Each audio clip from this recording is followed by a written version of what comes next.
We start this week's show with an incredible story of survival. Loki is a canine known for his tenacity to apprehend criminals. He and his handler work for the sheriff's office in Manatee County, Florida. And recently, their teamwork was put to the test while chasing down a suspect who was armed with a knife. As you'll see, even despite the inherent risk, this dog did not want to give up.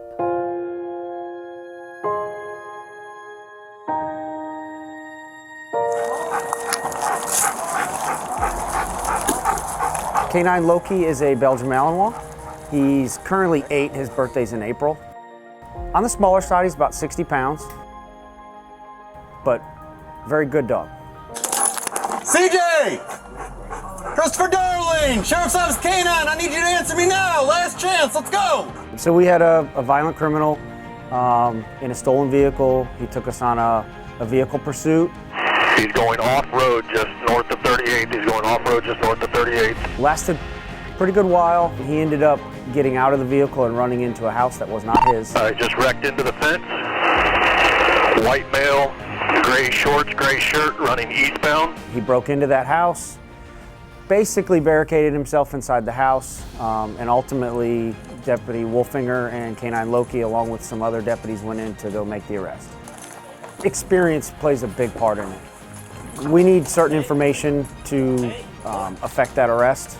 We had what we needed. Deputy Wolfinger and K-9 Loki felt that if anybody was going to go in there, that they were the best chance to go in there. They've been together for a long time. This is Deputy Wolfinger's second dog that he's worked, so he's got a lot of experience in dealing with situations like this. Some dogs, I don't want to say law enforcement dogs, they typically don't have fear. That's why we select them. But there are some dogs that are even more special and they just have bravery above others. I would say Loki's one of those. Unfortunately, he was injured.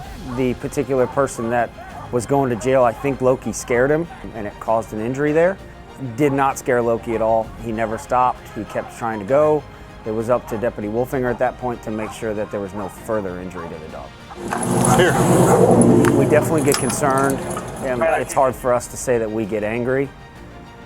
It's definitely something we don't want to happen. It definitely bothers us, and we wish it would go different ways. He had some cuts to his face and nose and throat, but in this case, it luckily worked out for us. He's doing great. He's back to work. He was off for about 2 weeks. He was ready to come back in about 4 days, but we kept him out a little longer. He's back now working the streets. He just did a demo for us last night. He's already caught a couple more criminals in his time back, so he's doing great. That is one thing as a supervisor of the K-9 unit I keep tabs on. If a dog's involved in an incident that maybe could affect him in the future, we always try to recreate the scenario to see if it's bothered the dog in any way. We don't want to have a dog hurt from being scared or anything like that. I can tell you, K-9 Loki's done this a couple times where he's been in scenarios where I've had to recreate, and never once has he showed anything other than he wants to get back to work. He's got a great personality. He's very social, but when it comes to work, he's very serious and he's very good at what he does. He was born overseas, then imported through Miami, where we selected him to come to the Manatee County Sheriff's Office. We look for everything that Loki has. We look for bravery, we look for ability, and just loyalty. Typically when they put their vest on and they go for a ride in our police cars, they understand that it's work time. We have 10 K-9 deputies at the Sheriff's Office. All 10 of them do what we call apprehension. So if you're a criminal and you take off running, they'll go find you. K-9 Loki is one of our senior K-9 deputies. He's caught 300 criminals and counting, so he's doing very well. When we select a dog to be a police K-9, we start first with a bonding phase where we get to know him a little bit. Then we go on to a food-based training system where it's all positive reinforcement, and we teach them some of the basic obedience, just how to listen, some certain commands. And then from there we move to a toy reward system, and the training gets a lot more intense, and that's when they start getting into their apprehensions and things like that. It goes without saying that dogs are faster than us. Dogs have a better sense of smell, better sense of hearing. We use some of those traits to help us. If somebody takes off running from a crime scene, they broke into your car, they robbed the bank, or whatever it was, the dogs are able to locate them, whereas we would have to spend days sometimes looking at cameras and different things to try to figure out who it was. We can use the dog to find them right away. There's also some areas where they help out with locating narcotics or locating explosives.